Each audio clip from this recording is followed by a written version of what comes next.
محترم ناظرین، سبھی طرح کی دینی اور اسلامی معلومات حاصل کرنے کے لیے ہمارے چینل دین اور تبلیغ آفیشیل کو ضرور سبسکرائب کریں اور بیل آئیکن کو پریس کرنا ہرگز نہ بھولیں۔ نحمده ونصلي على رسوله الكريم اما بعد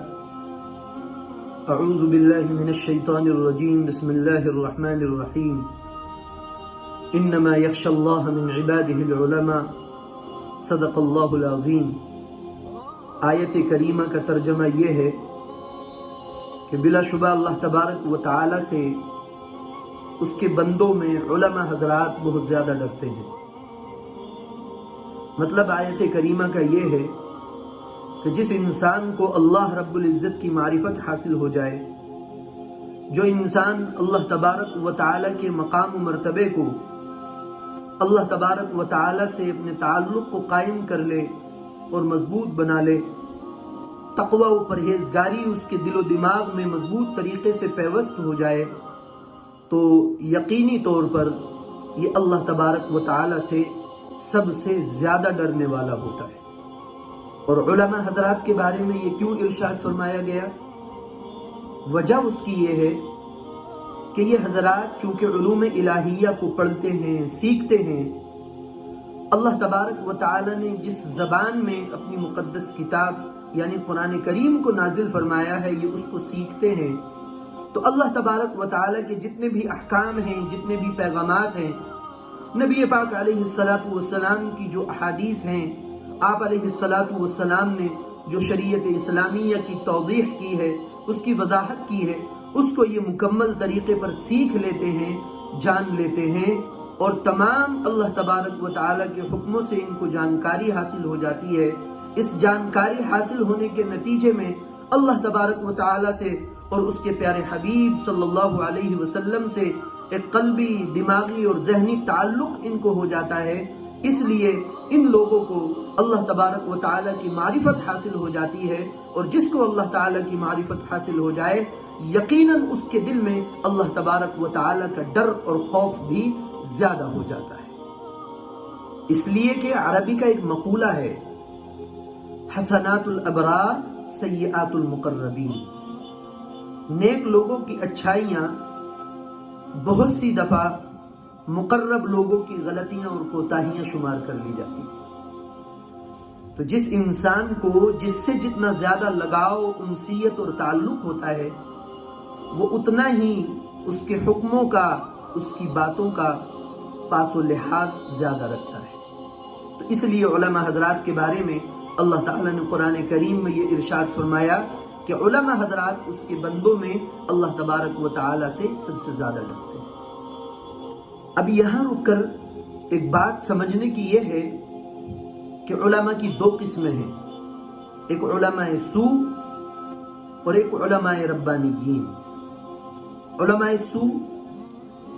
جو اپنے مقام و مرتبے کو بھول بیٹھے ہیں، راہ راست سے، سیدھے راستے سے اپنے منہ کو موڑ چکے ہیں، اپنی زندگی کو دینی تعلیمات سے دور کر چکے ہیں، ان کو علماء سو کہا جاتا ہے۔ اور ایک قسم ہے علماء ربانیین، یعنی وہ لوگ جن کے دلوں میں اللہ تبارک و تعالی کا ڈر اور خوف پیوست ہے، اللہ تبارک و تعالی کے حکموں کی ذرہ برابر بھی خلاف ورزی نہیں ہوتی، نبی پاک علیہ السلام کے بتائے ہوئے طریقوں کے مطابق ان کی شب و روز گزرتی ہے، ان کی زندگی گزرتی ہے، تو یہ علماء ربانیین ہیں۔ ان حضرات کے بارے میں اردو کے ایک شاعر نے کہا ہے،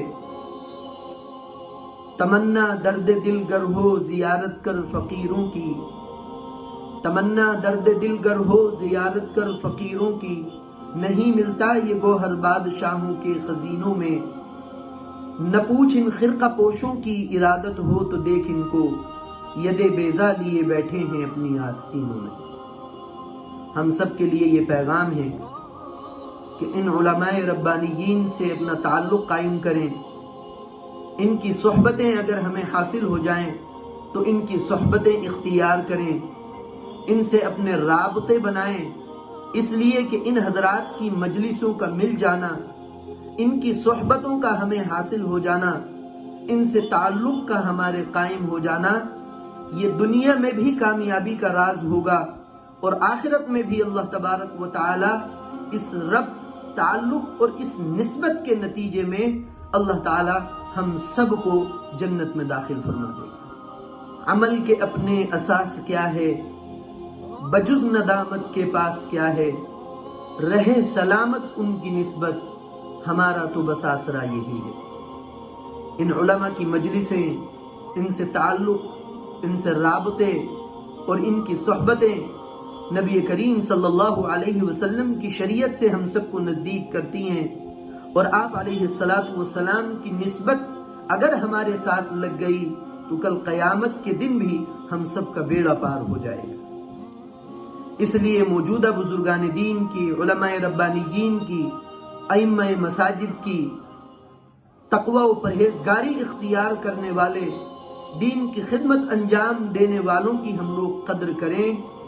ان کی عزت کریں، ان کا احترام کریں۔ انسان ہونے کے ناطے غلطی، کوتاہی کسی سے بھی سرزد ہو سکتی ہے، لیکن ہم اس سے صرف نظر کریں، اس کو اگنور کریں اور ان حضرات سے اپنے تعلقات اور اپنے روابط کو بڑھائیں۔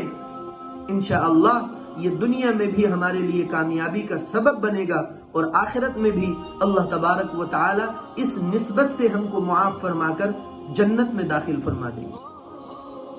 اور ایک خصوصی درخواست یہ کہ ان حضرات کی بے عزتی سے،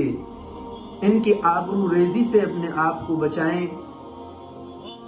ان کی غلطیاں تلاش کر کے، ان کے عیب دیکھ کر کے لوگوں کے درمیان میں ان کو ذلیل و رسوا ہرگز نہ کریں، اس لیے کہ جس انسان نے یہ حرکت کی،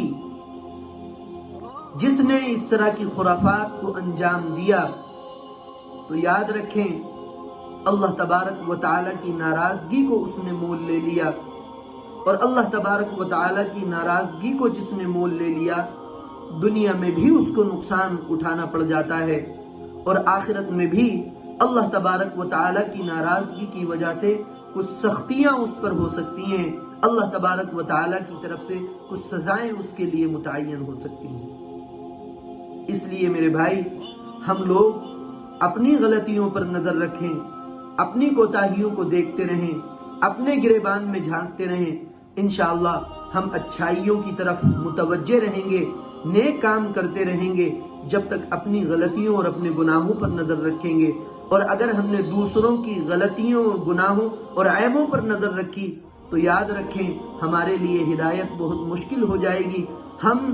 دنیا بھر کے لوگوں کو بھی نہیں سدھار سکتے اور اپنے آپ کو بھی سیدھے راستے پر نہیں چلا سکتے۔ اس لیے ہمارے جو موجودہ اکابرین ہیں، بزرگان دین ہیں، علماء ربانیین ہیں، ان کی قدر کریں، ان کا احترام کریں، ان سے اپنے تعلقات کو مضبوط کریں اور ان کی مجلسوں میں، ان کی صحبتوں میں ضرور بضرور پہنچیں، مساجد سے اپنے آپ کو جوڑ کر کے رکھیں۔ یہی ہماری دنیا اور آخرت دونوں میں کامیابی کا راز ہے۔ اللہ تعالیٰ مجھے بھی اور آپ سب کو بھی ان باتوں پر عمل کرنے کی توفیق مرحمت فرمائے۔ آمین۔ وآخر دعوانا ان الحمد للہ رب العالمین۔